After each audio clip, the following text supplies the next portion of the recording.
welcome back to my channel. Today we're going to talk about how to get back on track with your English in 2020. So, I am assuming that you started the year off with great goals, great expectations for your language learning. I'm going to improve my English, I'm going to go to, just different classes and stuff, and I'm just going to get fluent.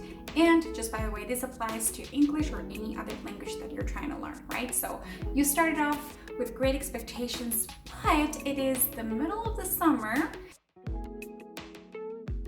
and you haven't really followed through with what you said you would do in terms of your language learning. And on top of that, people, because of quarantine and all of this coronavirus situation, are also posting different videos on language learning and polyglots, and this is just a great time to learn a new language, but you haven't been able to follow through with that, and you probably feel either discouraged or just simply like giving up. Well, first of all, let me tell you that it is absolutely normal. It is absolutely normal to, just not necessarily follow your entire plan like you wanted it to be, followed. And so I just want you to know that it's absolutely normal, because everything that you plan in general, whether it's for language learning or business or life or whatever, tends to chaos if we are not managing it well. And so I am just going to teach you how to get back on track with language learning.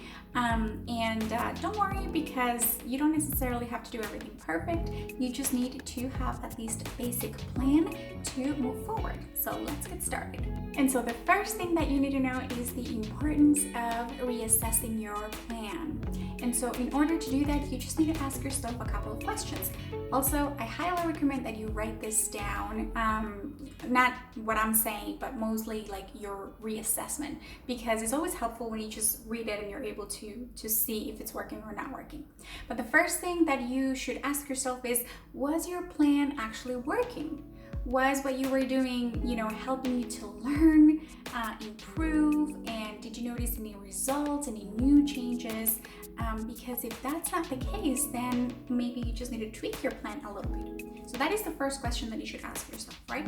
And then the second thing is that if it's not working, what specifically was not working? Was it the time that you were putting in? Was it too much? Was it too little?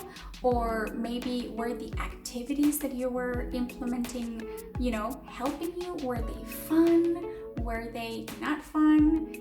All of these aspects of our language learning plan are really important, because if a specific feature of our plan is not necessarily working, we're going to start to feel that we are, that it's just a burden and that we don't necessarily want to do it anymore, right? And language learning, as you should know, it should be fun. It's not necessarily anything that you have to do. It's just something that should be fun and that should add, value to your life instead of taking life or joy out of you. So the goal of reassessing your plan is to find out what actually was working and what was not working, right? And so once you have what was working and what's not working, you should just totally try to implement more of what was working instead of what was not working.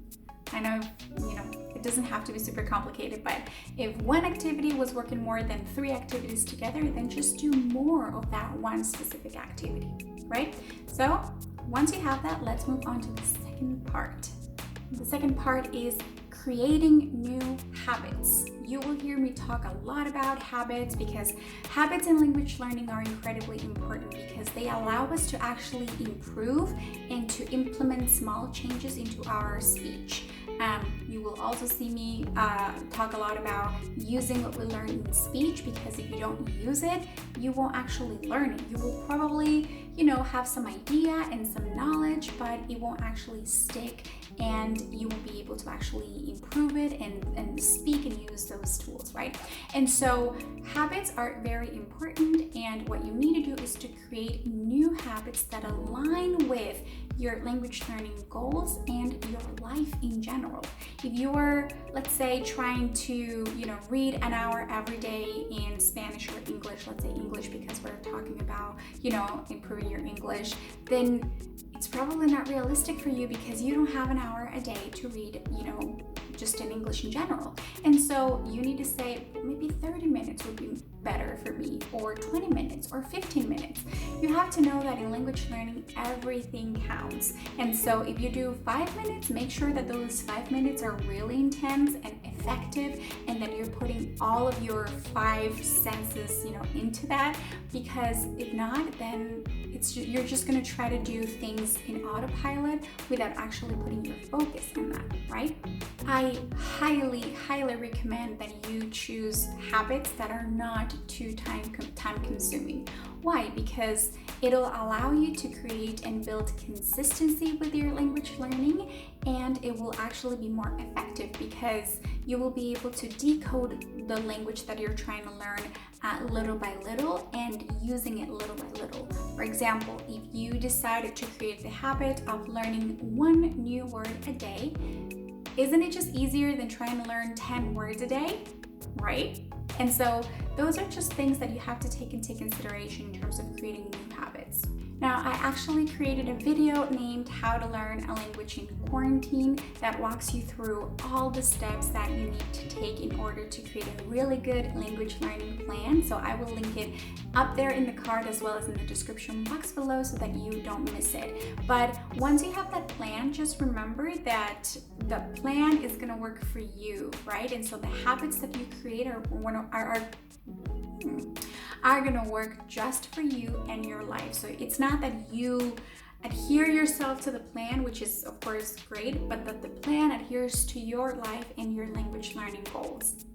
Some examples of good habits that you can create are practicing language learning awareness, right? And so for example, you can say, I'm gonna watch a 5-minute clip every single day, video or whatever you want, and see if I recognize any words that I learned yesterday, right? And you do that for 5 minutes every single day. Whether you understand words or you don't understand words that you watch in this, 5-minute clip that you choose to watch, it doesn't matter. Just the fact that you're exposing yourself to that specific habit is helping you so much to start, realizing if you understand, if you don't understand, and, the types of words that you would like to start learning and things like that. So that is incredibly important. That is an example of a habit though. You don't have to do it, but I highly recommend that you do. Another habit or another example of a habit that you can take is doing 10 or 15 minutes of Duolingo. Now hear me out here. Even though those apps can be great and can help you to build consistency, they will not be helpful if you don't apply what you're learning into your actual speech. So let's say that you're learning English and you're trying to improve your pronunciation. If you do 10 minutes a day of Duolingo, but you don't actually try to implement those changes or those new activities that you're learning into your daily speech, then it's not going to work out. Sometimes I think we forget that when we learn a language, we need to actually use it and speak it in real life, right? Because if not, then how are you actually going to know if you are getting fluent or if you are improving and learning, right? So make sure that this is the habit that you choose, that you don't just stick to doing 10 minutes of Duolingo or any other app, but that you're actually trying to implement those in real life. Okay, now you have reassessed your previous language learning plan. You have, seen what works, what doesn't work, what helps you, what doesn't help you. You have created or at least designed new habits that will probably be a little bit more helpful for you. And now what you have to do is to reset your routine. Now don't worry, because I'm going to make a whole another video that you will see next week about how to reset your language learning routine. So you will see more on that next week, more specifically. But once you decide to reset your routine, what you need to do is to just sit down and think about, okay, when am I going to actually dedicate time to language learning? Okay, what exact activities am I going to implement on Monday or Tuesday or Wednesday, etc. So you basically try to, dedicate time or set aside time for language learning and some activities that are more specific to that time to improve your language learning. Okay, after your routine is all reset and everything, one of the things that you have to remember, and please remember this, is that language learning is not a race, it's a marathon. It is long-term, it is a long-term project. Language learning does not happen overnight, and it is something that you learn, just long-term, so try to enjoy it as much as you can. I mean, I cannot even begin to tell you how much I enjoyed learning English. I just wanted to become fluent because I just wanted to. Like the thought of speaking a different language, I am Spanish by the way, was just amazing for me, and I really enjoyed it. And so the activities that I chose to do were activities that I enjoyed doing. For example, watching TV series that I enjoyed, even if I didn't understand everything, but it was just the thought of, watching something in English that really gave me a lot of joy. Or actually trying to speak to a stranger in English. That was just so incredible for me. So, like I said, language learning needs to be something that you truly enjoy, because if not, it's going to become something that you hate, something that becomes a burden. You don't want it to become a burden. You want it to become something enjoyable that actually adds to your, skill set that you can use for the future, whatever that means, whether it's a job or just simply traveling, and so that's what you want your language learning to be. So just bear in mind, your mindset is really important. How you view language learning, it's really important. And so the fact that you have a plan doesn't mean that you are not going to enjoy it. It means that it gives a little bit of structure and organization so that you can actually achieve those goals. So I just wanted to share that before we wrap up with this video. Also, if you are a Spanish speaker who has an advanced level of English, I have a free resource for you to actually take your English to the next level. So feel free to grab that in the description box below completely for free. Okay guys, this is the end of this video. I hope you have enjoyed it, and if you have, please feel free to click that like button to let me know. And also don't forget to subscribe to my channel here below so that you don't miss the next videos. Okay guys, I hope you have a great week, and I will see you next time.